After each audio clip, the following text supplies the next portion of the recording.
When we look at patients directly as they come to us for inflammatory bowel disease, we really want to say, what are the cancer prevention formulas we have? Well, what we have is an acute risk identification.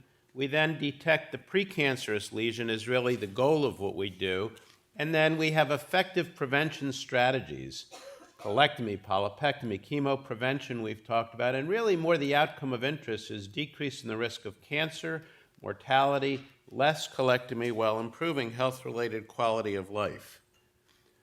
Now, what's the absolute risk? And that's really the big question. You've heard numbers, oh, you're going to die from colon cancer. Everyone eventually gets colon cancer with colitis. Well, that's the old thinking many years ago, and there's very, very new data that really tells us that the risk is not very high.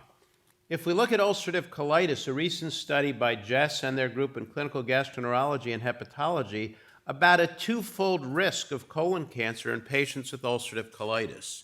And this is not very high. If you think about it, a first-degree relative with colon cancer has the same risk, and you wouldn't do a colectomy on that patient, so why do a colectomy prophylactically on patients that have ulcerative colitis? But we're going to delve deeper into this. If we look at Crohn's disease, we have an excellent study that was done by Lichtenstein, and the interesting thing is to really look at population-based studies. Many of the studies we've seen in the past are flawed. They're referral centers. If you look at what I see, there's a higher risk of cancer in patients with surveillance for ulcerative colitis because they have pre-identified lesions that are thought to be neoplastic already. But if you look in general population studies, the numbers are relatively low, 1.7-fold for Crohn's, looking at 98,000 patient years of follow-up. And this is a very well-done population cohort study that was more a meta-analysis of the different studies that were done. If you delve a little deeper into this, extensive colitis, they looked at ulcerative colitis and Crohn's, that's where your highest risk is, a 6.9-fold risk for those with extensive or pancolitis. For those that have left-sided colitis, it's 1.7-fold. So it's a relatively low risk overall. And the same for Crohn's, 1.7-fold for colonic disease itself. There's only one study that was population-fold that looked at Crohn's for extensive disease, and that was about an 8-fold risk in general. So they relatively parallel each other. And the risk is increased in ulcerative colitis and colonic Crohn's, not small bowel Crohn's. Patients with small bowel Crohn's don't need surveillance colon exams other than usual standards directly. We say a third of the colon inflamed in people with colonic Crohn's would be enough to say they should go for surveillance colonoscopies as a standard, anywhere from every 3 years to every year, depending upon the findings on the colonoscopy and the risk factors. Now, is there any evidence that we do anything to benefit patients directly? We do, and I'm going to go through that data shortly, but if you look at the cumulative risk of colon cancer and ulcerative colitis for 10, 20, and greater than 20 years is 1, 2, and 5%. This is population cohort studies, meta-analysis of the available best studies we have. So the numbers are not overwhelming, but we've made a lot to do about it because we're good at identifying precursors, particularly with the area of chromoendoscopy. Now, does colonoscopy save lives is what you're going to say. Are we doing any difference in any patients directly? And Ashwin Inthakrishan at Mass General did a very nice evaluation, 6,800 patients, IBD, 4,059 without a recent colonoscopy, 2,764 with a recent colonoscopy, and the outcome he looked at was one thing. Did getting a colonoscopy have a less risk of developing a colon cancer at the end of the follow-up period? And it was a 36-month follow-up period. They had a good number of patients with colon cancer, 154, and they found that the incidence of cancer among those with and without a recent colonoscopy was 1.6 and 2.7%. So there's about a 50% reduction by having a colonoscopy directly. So this is important. It's not a prospective randomized study, but it's the best thing we have if you look at data suggesting this is beneficial. If you had a colonoscopy within 6 to 36 months before diagnosis, there was a reduced mortality rate by about 70%.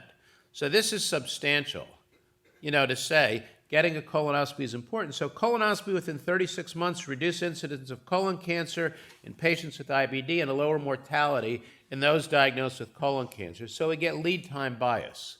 You diagnose something earlier, you treat them, you do the surgery that's medically indicated.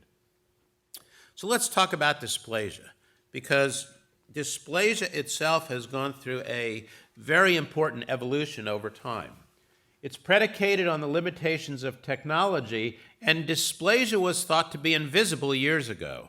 So that's why we did all the random biopsies, 56 jumbo biopsies at a minimum throughout the colon. 30 is going to give you a 90% confidence interval detection of colon cancer or dysplasia. The concept was a field effect. So there's not just one area, but there's different areas that are turning into a neoplastic progression. It's the needle in the haystack phenomenon. You had to take multiple biopsies to get adequate numbers to say that you got dysplasia present.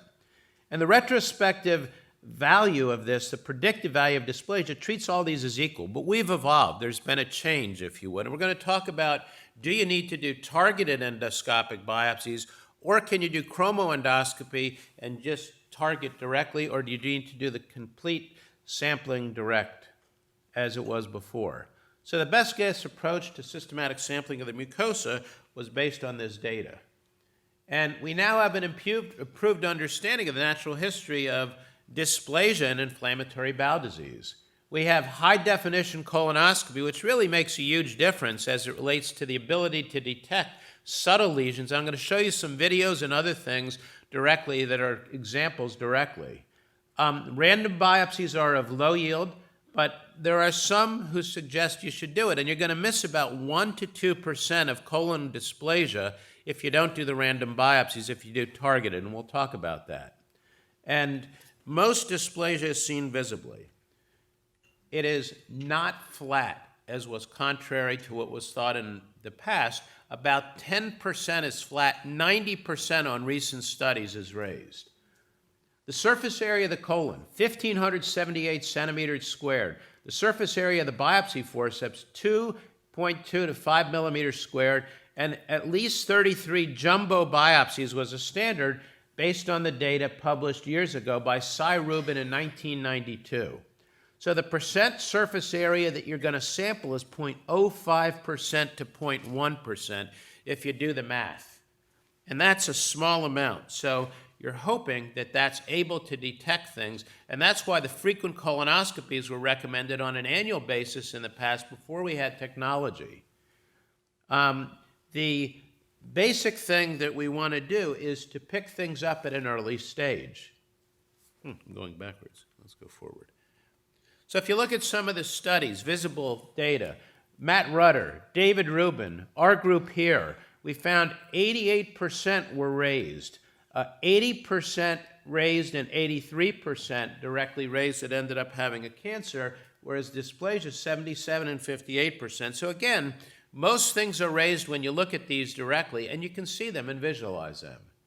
How do we classify dysplasia? Well, there was a group years ago that got together and said, let's say none or high grade, and in between is where the difference is, indefinite and low grade. And those are the only acceptable classifications that are available when you get a report back from a pathologist that should be written to you. We have improved surveillance technologies.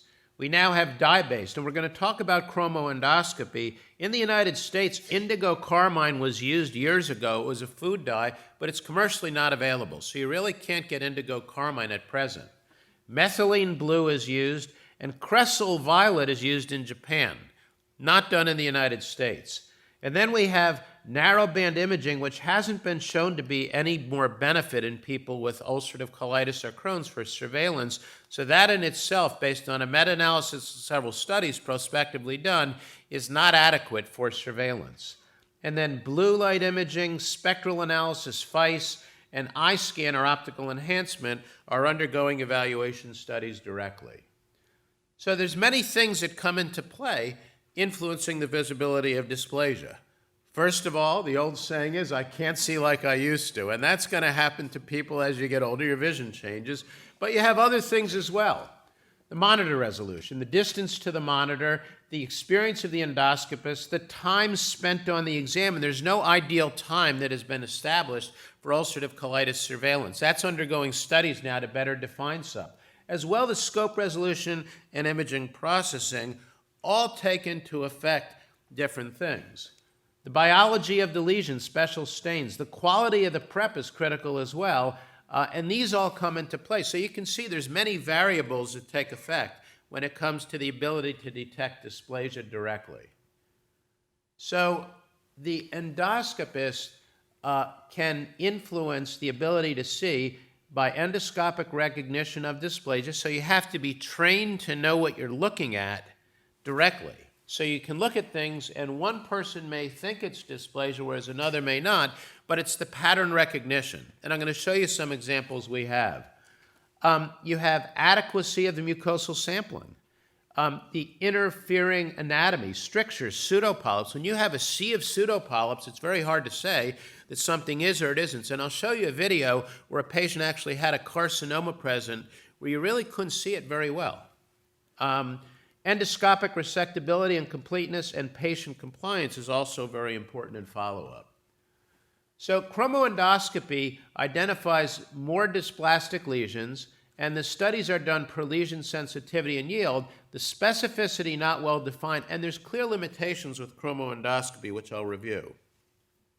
So we had prior nomenclature for years. We said either a patient had a sporadic adenoma or a DALM lesion, a dysplasia-associated lesion or mass, and if it's non-adenoma-like or adenoma-like, it's endoscopically resectable. These are the two types we would say. This is no longer used. The DALM, we've thrown out the nomenclature at present. And then you had flat dysplasia. Is it invisible? And most dysplasia is visible, so this accounts for about 10% is what we think at present. We now say endoscopic features that you see something, what does it suggest to be malignant? And there's certain things you can look at and say, endoscopically, this is concerning. Is there central umbilication? Is it firm? Is it hard? When you push it with the snare of the forceps, are there satellite lesions? Do you see a lesion there and several lesions that look concerning as well? That's more the, quote, classic DALM that we think of that worries for malignancy. Irregular surface contour, focal ulceration, and broadening of the stalk, if it's on a stalk, are all features that have been shown to be suggestive of a malignancy. So the adenoma versus a non-adenoma-like, sessile or pedunculated, well circumscribed, smooth or papillary surface, non-ulcerated, no stricture, and no mucosal tethering. Those are the things we think of when we think of an adenoma-like. And then we have those that are not endoscopically resectable. And these are the ones that we send for surgery. Velvety patches, plaques, irregular bumps, nodules that you'll see, and I'll show you an example of such. Wart-like thickenings that you see on it. Broad-based masses, stricturing, poorly circumscribed. If you don't have distinct borders, that's a concern, but chromoendoscopy really has helped us define the borders in a better way. And then irregular surface ulceration or necrosis are factors as well. So I say death to the DALM. In the meetings, we no longer talk about DALM lesions. In the past, we had, and there's been some changes that have come about. There's a SCENIC consensus group, which not everyone agrees with, but there are features that I'm going to focus on, at least so you'll have heard of them. The visible dysplasia is about 90%, and the invisible is about 10%. And the invisible is the easiest one. You have random, non-targeted biopsies of the colonic mucosa that have no visible lesion, and it comes back as being dysplasia. And just as Gary and David have suggested with Barrett's, you need to confirm with another pathologist who is experienced in viewing the pathology to be absolutely certain that you're dealing with dysplasia. Because there's kappa values. Interpathologist agreement is relatively low, particularly on low-grade dysplasia, so you need to have someone who's very experienced. And the way we describe these endoscopically are polypoid neoplasia, and they could either be sessile, pedunculated, or non-polypoid neoplasia, slightly elevated, flat, or depressed. And then we say there's ulcerated, Distinct borders are circumscribed or indistinct border. The lesion is not discrete, cannot be distinguished from the surrounding mucosa. And that should be your standard nomenclature for ulcerative colitis or Crohn's as it relates to lesions that are, quote, as such. The DALM is not very specific. It's redundant. The way to describe is as we discussed, and not using the term a DALM lesion, because that is really not the case. And we recognize that many lesions that were thought to be DALMs years ago, we can endoscopically resect completely, and the patients do well. The first study was done out of Boston, and that really led to the change in the evolution as to what we do. So who gets chromoendoscopy? And we'll talk about that. I would argue only the patients that have high risk to getting dysplastic lesions, sclerosing cholangitis, individuals that have a prior dysplastic lesion. And there are some who advocate using chromoendoscopy routinely for all patients with ulcerative colitis and Crohn's. I am a naysayer, and I say, show me the data. We'll be embarking on a study that'll be multi-center, starting here with Anna Buckner in our group and others shortly once the IRB gives us the blessing to proceed, and we'll be doing a controlled trial. There's really been no controlled trials done looking at chromoendoscopy. If you look at the trials that have been done, they've all had individuals going in, one patient or one physician goes in, does the routine white light endoscopy, and then another one comes in and does chromoendoscopy, or the same person comes in and does chromoendoscopy. If you think about that, that person's doing 2 colonoscopies on the patient. Doug Rex and others have shown that if you do 2 colonoscopies on patients, you're going to miss 5 to 10% of lesions and your detection rate is better. Forget the chromoendoscopy itself. So we're randomizing patients directly, and this will be the study that needs to be done directly. So you need several things. A clean prep. You cannot have inflammation. You need your dyes, and the 2 we have are indigo carmine or methylene blue. But remember, indigo carmine is not available commercially at this point in time. You need a spray catheter or power wash. You need a colonoscope, and you need a little extra time. It's another 10 minutes to do chromoendoscopy on a colonoscopy. And you need experience doing what you're doing, and you might need glucagon or atropine depending on the scenario, although that's not something that I've used in patients directly. So there's no measures of improvable outcomes, decreased cancer, colectomy, quality of life, or mortality with chromoendoscopy yet published in any study yet. There's a non-uniform approach. There's definitions of, do you go after the macroscopic or the microscopic, and what's your prep that you use as a routine? And all these things are yet to be defined, and there's a group of us getting together to better define these. Another thing is those patients that have ulcerative colitis or Crohn's, when they're in a clinical remission, most have endoscopic inflammation. So they're inappropriate to do chromoendoscopy on when you have endoscopic inflammation present. As a whole colonic chromoendoscopy, you might do targeted chromoendoscopy in that population if you find a lesion of concern. Now, let's get into some of the definitions. There are those of us who advocate using the Paris definition, if you would, for patients that have lesions directly. Type 0, superficial polypoid, flat, depressed, or excavated. Type 1, polypoid carcinoma, and this is published years ago, over a decade ago, for GI neoplasia in general. Type 2, ulcerated carcinoma, sharply demarcated and raised margins, and I'll show you some examples of these where they're not as easy to detect as one would think. And then type 3, ulcerated infiltrating cancers without definite limits, and these are tough to detect directly. And then type 4, non-ulcerated diffusely infiltrating carcinomas. So again, schematically, type 01, the little lumpy bumpy, if you would, here, the 2A, the 2A superficial, or the flat is very hard to detect, 2B. Depressed, 2C, and then 2C, depressed with a raised rim around it. So again, we modify the Paris classification for IBD. And this is some of the modifications that have come about. Note ulceration within the lesion if it's present, and note whether the lesion is circumscribed or not, and then is the lesion within involved or uninvolved area of colitis, and is it endoscopically resectable or resectable? And those are the things that we've changed the Paris classification to include. So here's a picture here. Malignant polyp. This looks like a polyp. It was moderately differentiated adenocarcinoma on this particular case, and this is borrowed and published in GI Endoscopy on a patient of mine.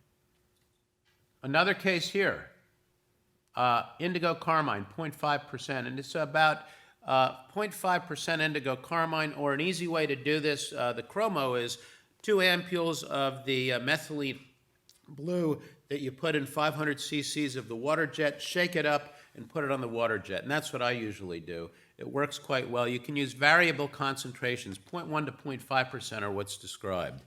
And then right over here you can see close up, this is high-grade dysplasia. And then this you might go by, but I think you wouldn't argue on this as a thickened fold. It doesn't look clearly. Spray a little chromo on there and you could see the area here. This is a 2A lesion. Sometimes you could go by this and say, it's a little thickened fold, and that's the concerning types. These are hard to detect. Another one here, this is the uber high one, hard to detect. A little granularity of the mucosa. If you look up very close, you can see this, and this turned out to be low-grade dysplasia. Again, very subtle lesions sometimes, so chromo helps. This is not so subtle, but you would say, is this a cancer? It's a non-polypoid, slightly ulcerated, not circumscribed, strictured to some degree, and you can see this is a cancer, adenocarcinoma with local mets. Non-polypoid, slightly elevated right here, and you think, this is just a little granularity, but you do chromo, and the lesion clearly stands out. Roy gave me this one, Satenko. It was a very nice illustration of this. So sometimes they're very subtle, and you really have to look and spend time, or you're going to miss these if you come right back. What's the optimal surveillance strategy? And the answer is we don't know. And the interval should be less than it takes to detect the cancer, but it varies between individuals. And we focus on the high-risk individuals. Not everyone should go through. Societal guidelines vary. AGA, British Society of Gastroenterology, every 5 years. If you have complete mucosal healing and you have ulcerative colitis, you come in every 5 years if you're in the UK.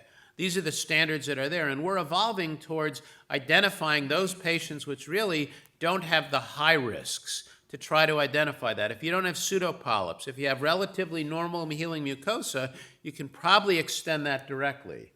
The ACG, ECHO, the European Society, again, 5 years, depending on the risk factors. So it's an evolving area directly. The British Society prognosticates based on low, intermediate, or high risk, and if it's high risk, it's every year. If it's low risk, it's every 5 years. So the SCENIC consensus is something you'll hear about, so I'm just going to review some of their suggestions. Patients with invisible dysplasia confirmed by a GI pathologist that are seen should be sent to someone to do chromoendoscopy. And this is something I would argue appropriately because there may be a polypoid lesion that's discrete that wasn't identified that you may pick up, and it's not necessarily flat. It turns out it's a polypoid lesion you just missed because that can come about directly. For patients with endoscopically invisible dysplasia, there's no study comparing surveillance colonoscopy and colectomy for endoscopically invisible lesions directly. And in 1994, a review of 1,200 some patients before the area of video endoscopy with flat high-grade dysplasia had colon cancer, 42%, and 32% with flat high-grade dysplasia on surveillance, but that's before the era of high resolution. So these older studies are not applicable to our current practice because the ability to visualize things is substantially improved with our current technology.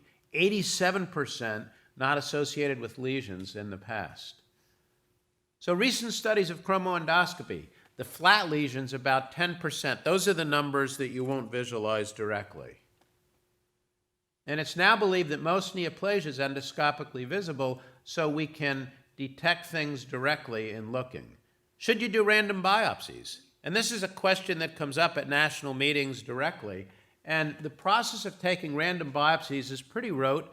Your brain goes off when you do this. You probably miss some lesions when you're doing it. We often see people, because you're not distending and looking as well, but this is something that's been studied. It's time-consuming, it's expensive, because you're spending more time. You could probably do other things in the time endoscopically, but there's poor adherence to taking the requisite number of biopsies. Numerous studies have shown gastroenterologists or individual surgeons or others doing surveillance don't do adequate numbers. In universities and community practices, it's a well-established, well-regarded finding. And the dysplasia is detected in 1 in 1,000 to 1,500 random biopsies, if you look at the numbers based on the meta-analysis for population studies.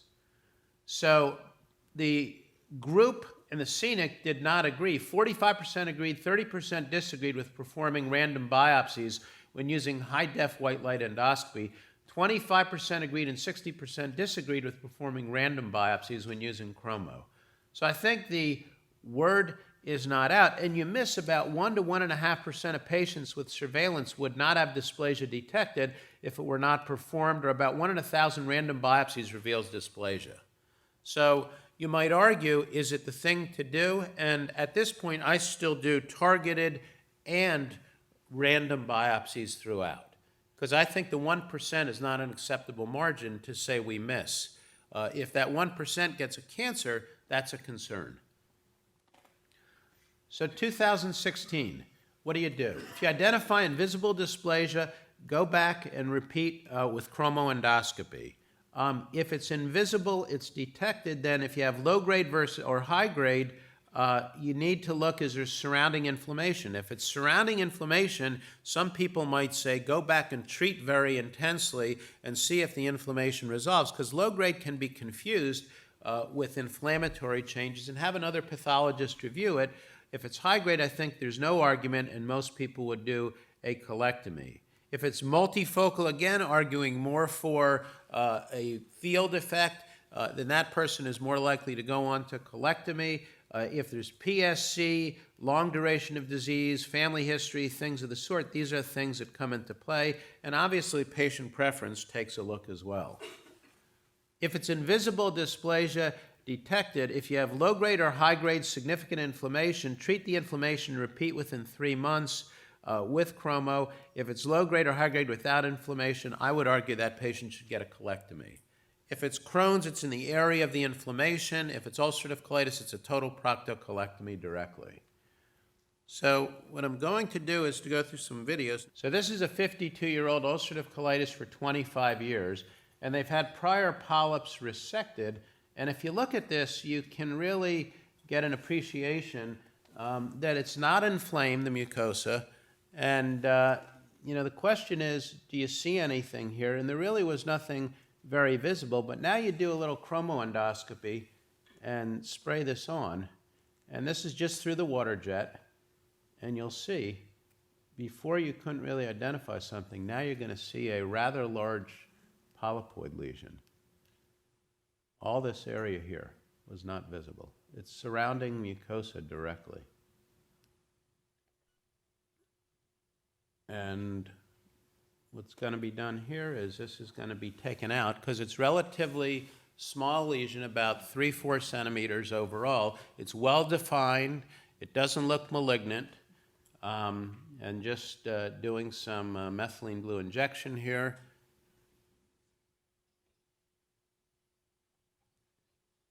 And this will be removed, and then you'll see the final event. So this might have gone for colectomy in the past, but now we don't necessarily send to colectomy because it's a well-defined, non-malignant appearing, it's a larger polypoid lesion, but this is in an absent area of current colitis, so it was identified as prior colitis. And this person's going to need surveillance colonoscopy on at least an every 6-month basis for the next 2 times is what I would suggest, and then annually thereafter, given this lesion, because one wants to make sure you could see.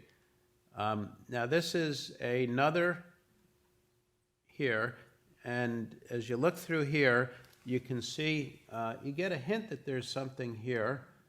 This person had other polyps as well, taken out. And then the polyps were taken out, and then they developed colitis. afterwards. So the colitis came about after the polyps in the past were removed. And the question is, did they have colitis that was coming and going, and it was healed, and it looked okay intervening? So you can get a hint of a little polypoid lesion there. This is narrowband imaging. Doesn't really help you that much in colitis, but sometimes it's easy. It's on the scope. You don't have to worry. You just turn it on.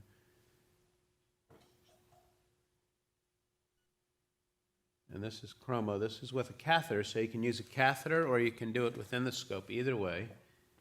And you're going to see this is a huge lesion. That's what it's going to be. You'll see here, it's all the way coming down here. It's very hard to see before, but as I pull back here, this is about a 12-centimeter lesion, is what it turned out to be. And this is a little larger than, well, Greg might take it out.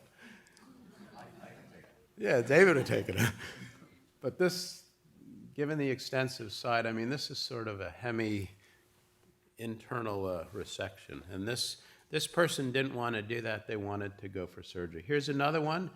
You see a little bump there. You know, you look at that, depressed. And this is the Paris 2C. You'll see. We'll do a little chromo here.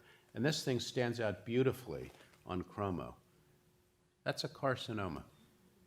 Very hard to detect initially. Little bump. But that's the most concerning. These are hard to see, Paris 2C.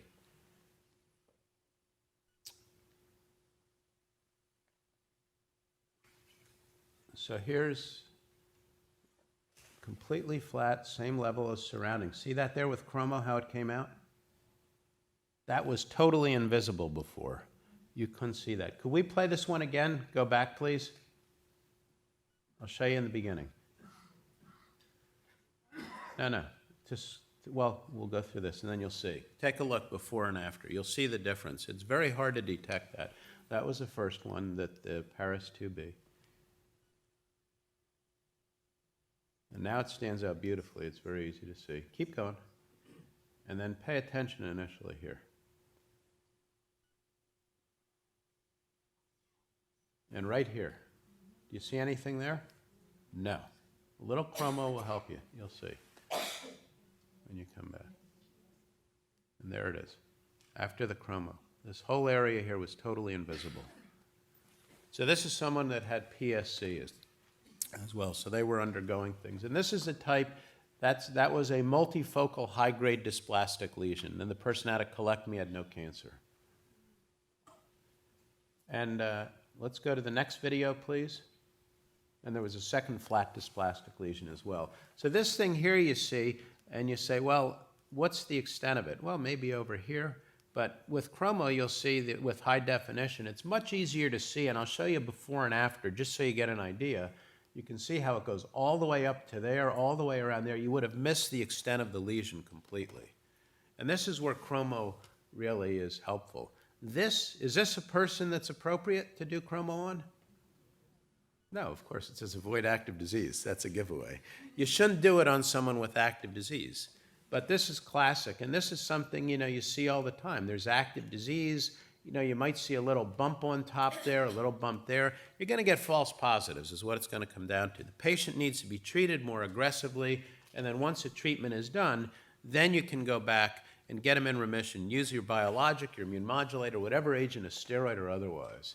And you need an excellent bowel prep, and that's sort of the thing I'm illustrating here. You see a sessile serrated adenoma in someone here. This is what it turned out to be. And, water jet. Water jet going in, suction, and then spray the chromo. When you get to the cecum is when you put the water dye or the dye, the methylene blue, in, and then you shake it up in the bottle. And then when you come back is when you spray. And I'll examine the cecum, the ascending colon, just doing white light, and then go back and then spray with chromo, starting in the cecum, coming back, and do each segment directly with both white light and with chromo. And you can see how a light coating is what you want to have, not to be very dark so you can't see the mucosa, because you want it to be visible and easy to detect. And, just gentle spraying of the mucosa and distension with adequate visualization is critical. Little lesion in there is going to come out. So let's summarize what we've done. I mean, we've really changed the way we think about things when it comes to dysplasia and IBD. And improving the ability to identify dysplasia really changes the predictive value of the lesions. The approach to chromoendoscopy, I'd say, and its impact on outcomes has really not been identified. We don't know the effect on mortality, colon cancer development, health-related quality of life. These are issues that are important that need to be studied. And it's being evaluated in several centers. The high-risk patients is where you need to think of it. Primary sclerosing cholangitis, prior dysplasia, or someone that's had a malignancy before, say, Crohn's and a colon cancer that comes back. Those are the populations I would say you'll get agreement amongst the IBDologists in the world. When you look at is it standard of care in all patients, I would argue absolutely unequivocally not. And I would argue it's not appropriate in people that are low risk doing this directly. Is there a side effect? Well, yeah, there's a rare risk of anaphylaxis. There's some histologic DNA changes with chromoendoscopy that were described years ago, not been borne out with increased risk of cancer. And you have to tell the patients, bring a change of their undergarments and your urine will turn green. So if they pee green, then you know that they had good effective take. The indigo carmine, you don't get those side effects, but it's not available. You can't get indigo carmine. So at this time, patients with confirmed dysplasia of any type should be advised of the risk of possible neoplasia, and you should discuss colectomy. But patients with endoscopically discrete lesions that are non-malignant appearing, resect them, follow them. Those patients that have flat, low-grade dysplasia and high-grade dysplasia should get a total colectomy if they have ulcerative colitis, or a subtotal colectomy involving the area where it's discovered with inflammation with Crohn's. Unless they had prior inflammation in the entire colon, then one might argue that this person needs a total colectomy directly. Although we followed many patients that don't want a total colectomy and an ostomy in discrete areas, but they fly at their own risk is what we'll often tell them. And then following patients with low-grade dysplasia at the current time is uncertain with regards to safety, but warrants ongoing exploration. There are some people who say, I'm not doing a colectomy for low-grade dysplasia. But again, that needs a discussion with the patient saying, what's the natural history? Thank you.